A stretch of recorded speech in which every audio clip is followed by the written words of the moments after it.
Beats.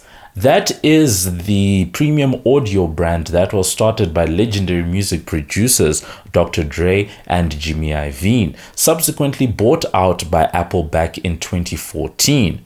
Now, this week, Apple's just released its $550 AirPods Max headphones, sparking some speculation that perhaps Apple could shut down the Beats audio brand down the line in the same way that they shut down Beats Music and now we have Apple Music.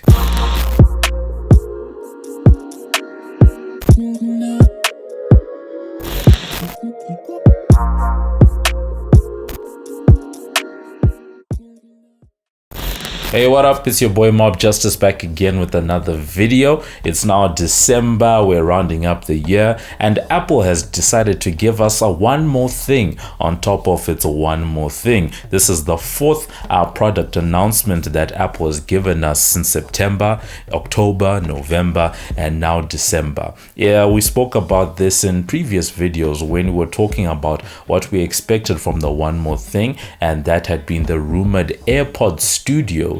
But this week we actually saw them being released. The name is tough. It's AirPods Max. I think the AirPods Studio would have been a much sexier name, but that's what they gave to us. Now, just from first impressions of seeing, the videos and the like, it looks like it's a fairly comfortable pair of headphones and a very retro design, unlike anything else that we are, seeing on the market. And the other thing that's really caught people's attention is that price. It is the elephant in the room, and that's what we're going to be talking about in this video. We're going to be touching on the economics, the features, and where all of this places Apple in the world of audio. Now, to begin with, we just need to address the biggest controversy about these headphones from the get-go, and that is the price.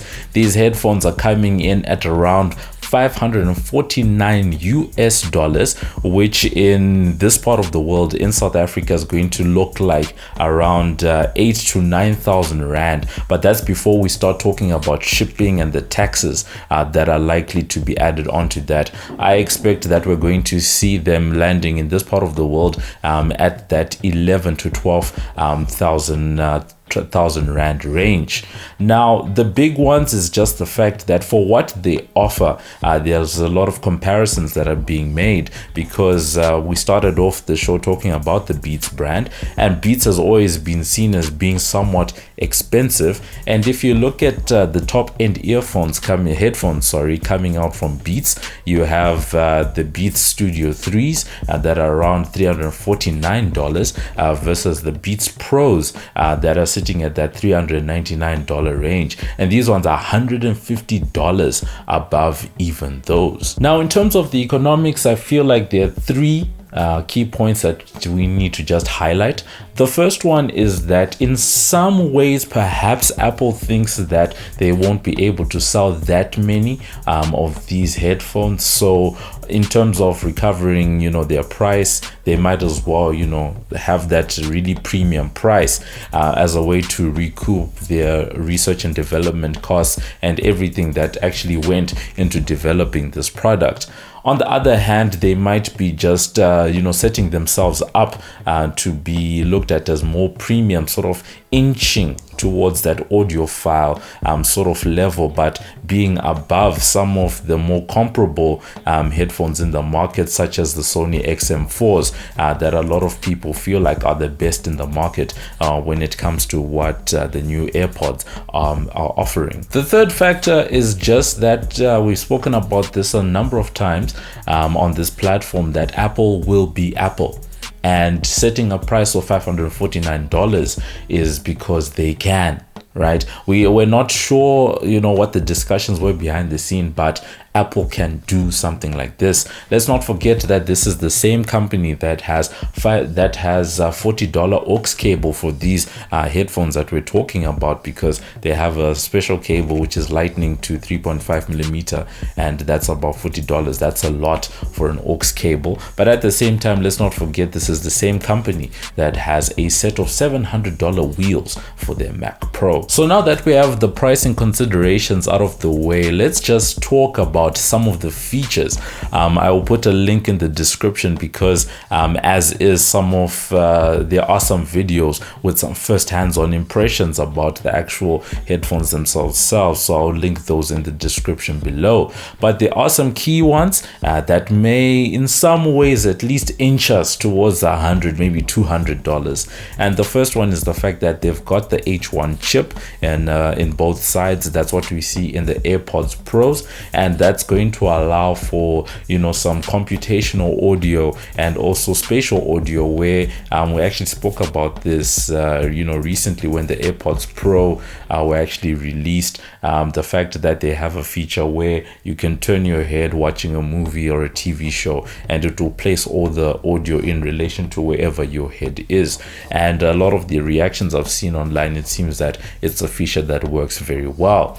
The other big feature that's being touted is noise cancellation. Once again, comparisons to Sony's XM4s, which are said to be one of the best on the market on that end. And then the other big feature that is being touted by Apple is computational audio, because they've got these H1 chips. They've got at least it should be about 9, if I remember correctly, microphones that they have around the headphones that allow for, you know, listening and, you know, a transparency mode, the noise cancellation, and, you know, putting in the white noise, all of those things. That's being touted as one of the big features. The other thing is the fact that there is a 20-hour battery life on these headphones, which is quite impressive. But then that leads to, you know, the carrying case, because there is no on and off button on these headphones, and one of the ways that they can detect whether or not someone is using them is the carrying case, which, to be honest, looks like a purse. I'm not sure what the reasoning is. It is unique, it's unusual, but I feel like it's not a protective case like what we're used to with other premium headphones that come in a clamshell and you can actually protect your headphones inside there. And I feel like it was a, you know, a missed opportunity by Apple, because chances are when it comes to that feature of recognizing whether they're on or off, one has to wonder whether third-party accessories will be able to have access to, you know, those types of APIs, those types of features. So for now, very odd case. I don't think it has, you know, any redeeming qualities. For me, it's a no. And then the last thing on the features is that they come in a range of colors. There are 5 main colors, and they've mirrored the color range that's available for the new iPad Air. Now that we're here, we can actually then address one of the big things where I began this particular video, and that's the history around the Beats brand, because a lot of people don't, you know, fully understand that relationship. But basically Apple actually owns the Beats brand, and there is some talk, and it would make sense that Apple has now become a full-on audio company, and in having bought up Beats, they've learned a lot from that team, and they've probably implemented, because a lot of the Beats headphones over the last couple of years, they've got the same features where you can, you know, put it next to your phone and it actually pairs with an iPhone, for example, the same way that AirPods do. So there's always been that technology sharing. But now one wonders whether Apple will have the appetite to keep the Beats brand alive if they can push their AirPods line of products, because until now they just had the earphones. Then with the Pros they have the in-ear earphones. Now they have over-ear, and one, you know, can see that over time they may even release a mid-range set, and that, you know, it becomes tough to actually understand why they would keep the Beats brand. I like the Beats brand, you know, personally. I think it certainly does have a place, but Apple is Apple, and they usually solve for problems before they make that problem exist. One can think about the getting rid of the headphone jack. The day that they did that, they concurrently released the AirPods. So you can almost see Apple going down that line to say that they're releasing their line of headphones, so that the day that if they do decide that they're going to get rid of that Beats brand, that they will have their own line that sort of sits in the same price ranges, so to say, that can replace that particular brand of products. At the same time, if they don't get rid of the Beats brand, we cross fingers for that, then it could be possible that some of the technology that we are seeing in the AirPods Max are going to be seen coming through to the Beats brand. I think that would really be good, because it then allows for that brand to be more attractive, the Apple ecosystem and the like. And then the other one also, when we're talking about this facet, is to just maybe understand how exactly Apple's trying to position these headphones, because at the price point they sit above anything that's in the Beats range, but the Beats range sort of sits above the AirPods and the AirPods Pro range. So you have the Beats brand sort of sitting in the middle when you look at the prices. So it also then makes you think about the comparisons, because if we're looking at the new AirPods Max, how do you compare them? Do you compare them to the Beats Studios, to the Beats Pros, the XM4s, or have we inched towards that audiophile level? Because that's now one of the arguments to say, if you're ready to spend that much money on a pair of headphones, why not invest in audiophile quality equipment, or at least a DAC that will help you to increase your audio quality. Now, in conclusion, I think one of the big things we all just need to recognize right now is that Apple, in the same way that they came in and disrupted the audio market with the iPod back in the early 2000s, the smartphone market with the iPhone, tablets with the iPad, smartwatches with the Apple Watch, and now they seem to have become a full-on audio company that is now rivaling some of the best players in the game. Their ambitions are quite clear. They started out by getting rid of that headphone jack, like I said, AirPods Pro. Now we have AirPods Max, in line with the naming of the iPhones as well. So you can see that they are now playing in that full-on audio market. They've probably used R&D from the Beats company, and also the HomePod and other products like that. Now herein lies a big issue for consumers and people in the Apple ecosystem about whether or not to buy these $550 headphones. For me personally, I think they're overpriced for for the feature set that they are delivering. You can honestly get some really good options for at least half that price.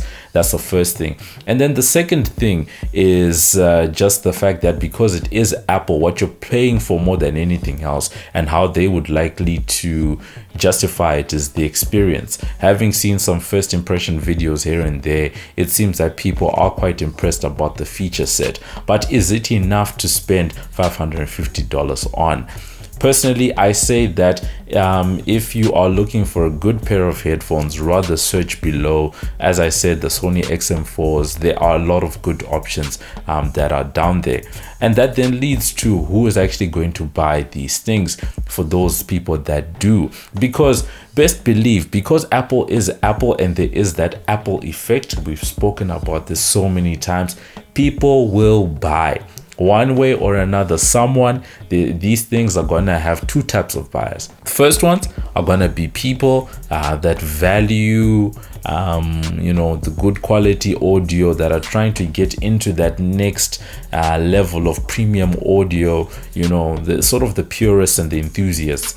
Those people, it looks like they could be quite happy. We are waiting to see the actual performance figures.